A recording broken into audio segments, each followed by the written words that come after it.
Okay, I hope y'all can see me. I'm going to do my take on a pork chop casserole.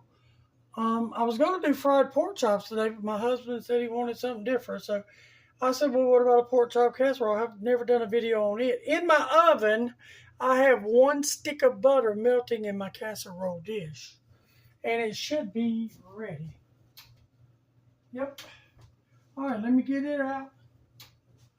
And we're going to go from there. I got a plate sitting there so my pan won't be a mess. Alrighty. My oven is preheated on 350. Let me see. I want to take this stick of butter and finish kind of melting it. Thought it was all the way through. I didn't notice the little chunks. Kind of want to get some of that butter up on the sides.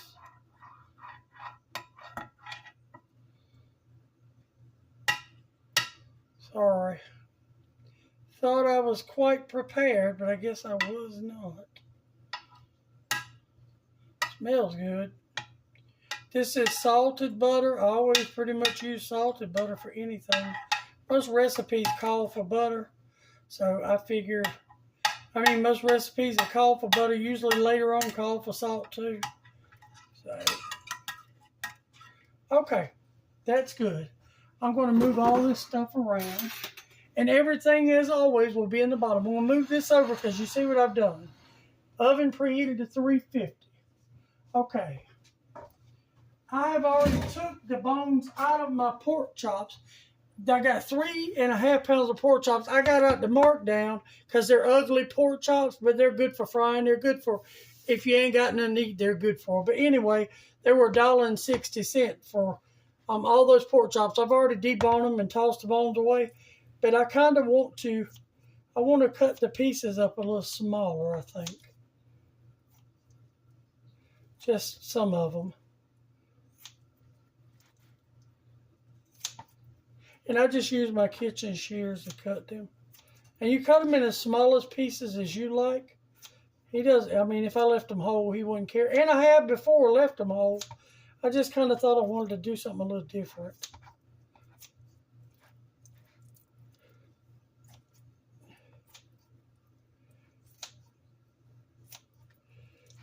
Okay.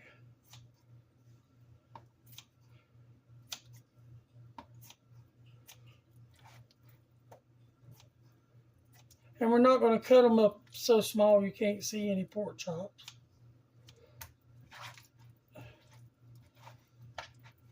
I think he's just going to eat these with garlic toast, he said, I think.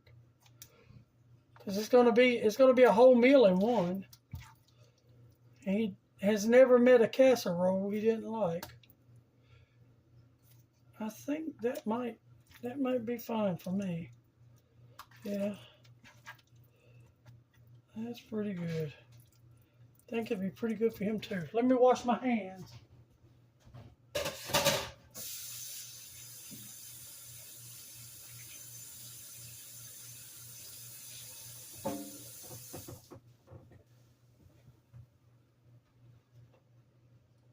All right, now we've got this, and it doesn't have to be that much pork chop. These were just on sale. Now we're going to season them just with, I would say, 1.5 teaspoons salt. All the measurements will be below. I'll go through it and try to get it to the best. But a lot of things you sort of have to get it to what your family would eat. We already know about the butter and the 13 by 9. Okay. Now to my pork chops, I'm going to add, this is garlic and onion powder. Add 2 heaping teaspoons of that. Okay. And I'm going to add, this is my Knorrs chicken bouillon that I pretty much season everything with. I'm going to add a heaping teaspoon of that. Okay, we're going to put that over there. And put the lid on this stuff so if I knock it off, it won't go everywhere. And as I said, everything will be below. Now I'm going to take my spoon, which has got rice on it. because I got rice over here ready to go. Okay, and we're just going to stir this in. So all those flavors are getting mixed in. And remember, the yellow rice that I'm using a 1 pound bag of just yellow rice is going to be in it. And then I'm using a 10-ounce bag of frozen seasoning blend that I've already wilted down. And I'm using a can of mixed vegetables, drained and rinsed. And I'm using 2 cans of cream of soup. You can use any soup you want. I got cream of broccoli and cream of celery, just the store brand. And I got I got yellow rice. This is my seasonings I've already wilted down.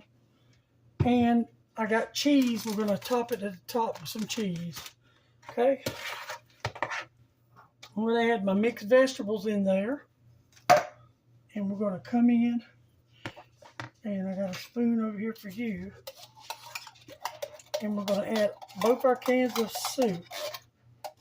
And if I ever forget something, please forgive me. I'm so used to cooking and throwing it in there. Sometimes I forget stuff. I forget to mention it, but most of the time I'll go back and put it in the bottom or get on to me and say, hey, you said this and I didn't see that. You don't bother me by saying that. I know half the time I don't have good sense. So it's all part of my wonderful character. Okay, those are in there. Now I want to get a spoon that I can strain this. I want to get all my 10 ounces of onions and peppers and celery in there out. I don't want all that water. I've already got my water measured out to what it needs to be. And I don't want to play that game. But you do want to try to get all those seasoning blends out of there.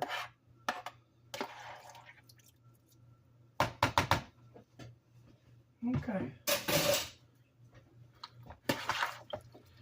Now we want to get all of this mixed in together good.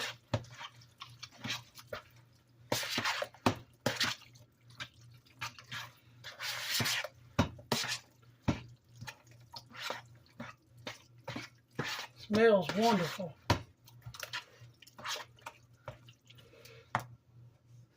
All right, now here is my rice, my yellow rice. It's just been on standby, not a big deal.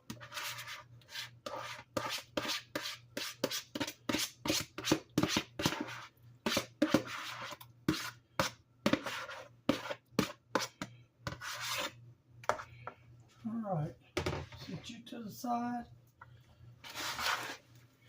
The yellow rice and pork chops to get married together. We're going to incorporate everything.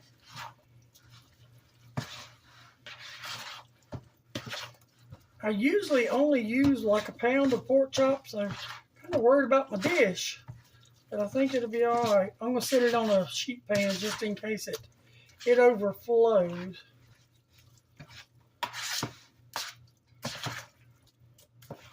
I think that looks pretty good to me. Now, I'm going to add my water a little at a time.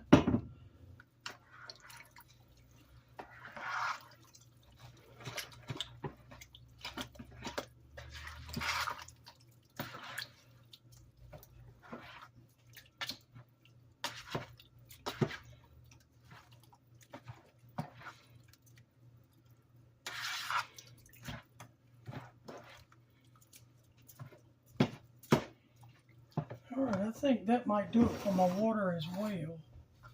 Don't want to overdo it, because you kind of want this to dry out a little. Let's see if we can get it to fit in here, and hope we'll keep our fingers crossed. Let's turn it around so I can see. Yeah, I think we're going to be okay. I'll put it on the sheet pan in case it goes over. As I said, I usually only put 1.5 pounds, but that deal was so good. I actually bought several packs of it and put most of them in the refrigerator. All right, let's move you over there. And I'll adjust it at the bottom for the seasonings. For the water down at the bottom, I'll adjust it. Because I think this may bubble over a little bit, but it's going to be okay. Now, our cheese is at your liberty and is optional. I just thought it would be nice to have some, and I always put some on top.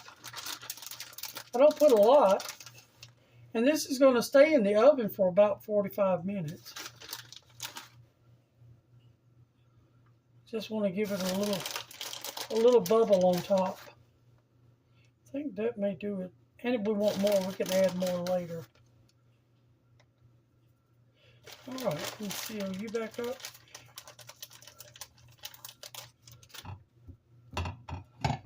Okay. And my oven there again is at 350, preheated, but every oven varies. Okay. Now we're going to see if this is too hot for me to move. And it wasn't. And we're going to put this in our oven for as long as it takes, and I'll tell you, and I'll have all the instructions and ingredients below, and when we come back, I'll see how it tastes, and we'll go from there. See you when we come back. Okay, I am back, and it baked. It did not run over, and it baked for 1 hour and 6 minutes, and then I put it on broil and let it brown just a little bit to get some crust. And then I've let it sit. It's still boiling hot. But I've let it sit 10, 15 minutes. And it could stand to sit another 20 minutes. But I want to go ahead and finish up my video. And it smells, got the whole house smelling delicious. And I don't want to, well, I'll get a little piece of pork chop.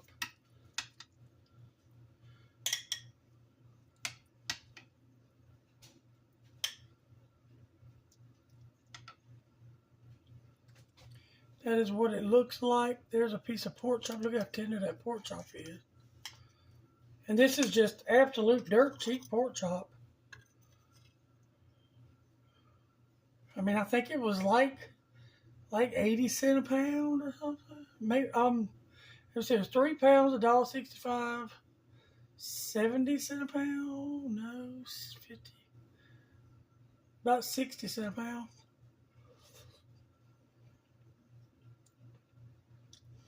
Oh, that is really good. Oh, yes. Absolutely delicious. Pork chop is just tender.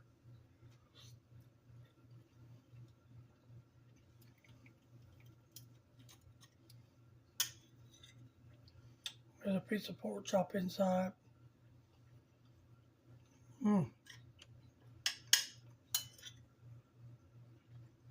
That is really good.